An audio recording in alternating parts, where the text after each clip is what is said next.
Merci Madame la Présidente, Monsieur le Ministre, mes rapporteurs, mes chers collègues. Cet amendement vise à relever de 3 millions d'euros la dotation budgétaire de l'action 01 intitulée Offre de services publics de qualité aux Français de l'étranger du programme 151.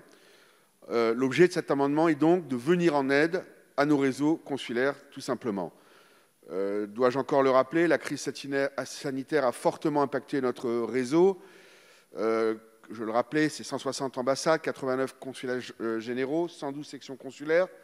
Et je tiens d'ailleurs à saluer le dévouement et le professionnalisme de l'ensemble du personnel diplomatique au service de nos 2,5 millions de compatriotes établis hors de France que j'ai l'honneur de représenter dans cet hémicycle. Monsieur le ministre, j'ai pu m'entretenir à nombreuses reprises ces derniers mois avec nos consuls généraux dans ma circonscription et un constat s'impose. Les personnels sont à bout de souffle. Les effectifs sont manquants. Beaucoup n'ont pas pris de congé depuis très longtemps. Au-delà de la question de l'organisation et du retour en France des Français de passage à l'étranger, le réseau consulaire a dû faire face, vous le savez, aux conséquences de la crise sanitaire pour les Français résidant à l'étranger, les inquiétudes concernant la prise en charge sanitaire, les difficultés financières liées à la dégradation et à la situation économique. Or, l'action 01, qui représente 57% du programme, voit ses crédits baisser de nouveau de 0,25% en autorisation d'engagement et en 0,11% en crédit de paiement. Monsieur le ministre, cette baisse est mal comprise par les postes consulaires, sous tension face à la pandémie de Covid-19. C'est pourquoi je propose de flécher 3 millions supplémentaires vers cette action. Je vous remercie. Merci, cher collègue. Monsieur le rapporteur. Merci, Madame la Présidente, Monsieur le Ministre, Monsieur le député Habib.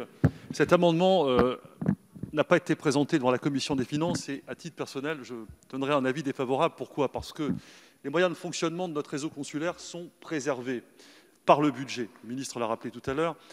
Le schéma des emplois du programme 151 est stable alors qu'il était en baisse dans les années précédentes.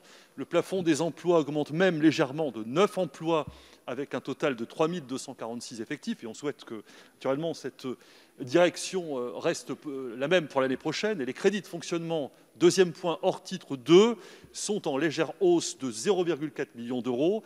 Mais la hausse des dépenses effectives, dépenses en 2021 devrait être bien supérieure, car la consommation des crédits hors titre 2 ouverts en 2020 devrait être inférieure d'environ 3 millions d'euros à ce qui était prévu, notamment parce que la crise a ralenti le développement de certains projets informatiques du consulat numérique.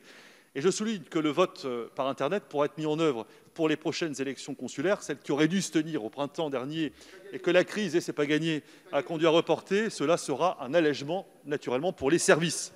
De même, la mise en place du centre de contact consulaire à Nantes permettra de mettre fin à la saturation des consulats en réservant aux postes consulaires les seules demandes nécessitant un suivi de terrain et une expertise locale, comme je le disais en introduction.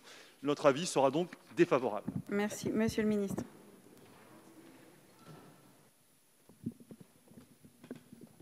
Oui, monsieur le député Meyer Habib, j'ai aussi un avis défavorable sur cet amendement. D'abord parce que le montant est stable par rapport à celui inscrit en LFI 2020, même légèrement supérieur. Et puis, par ailleurs, des crédits qui peuvent apparaître en baisse, en particulier les crédits alloués aux élections, parce que, comme il n'y a pas eu d'élections en 2020 qui vont se tenir en 2021, du coup, on n'a pas inscrit les crédits d'élections en 2021, puisqu'on peut avoir un report des crédits des montants qui étaient affectés en 2020, ce qui peut expliquer l'impression de baisse que vous évoquiez. Et par ailleurs, la mise en œuvre de l'état civil électronique, comme le disait le rapporteur, permet aussi d'alléger les tâches et de faire en sorte que le financement du service central soit en baisse. Et donc, pour toutes ces raisons, il n'y a pas d'éléments particuliers qui viendraient justifier une augmentation que vous proposez. Merci. Donc, je le mets aux voix. Avis défavorable qui est pour, qui est contre. Il est rejeté.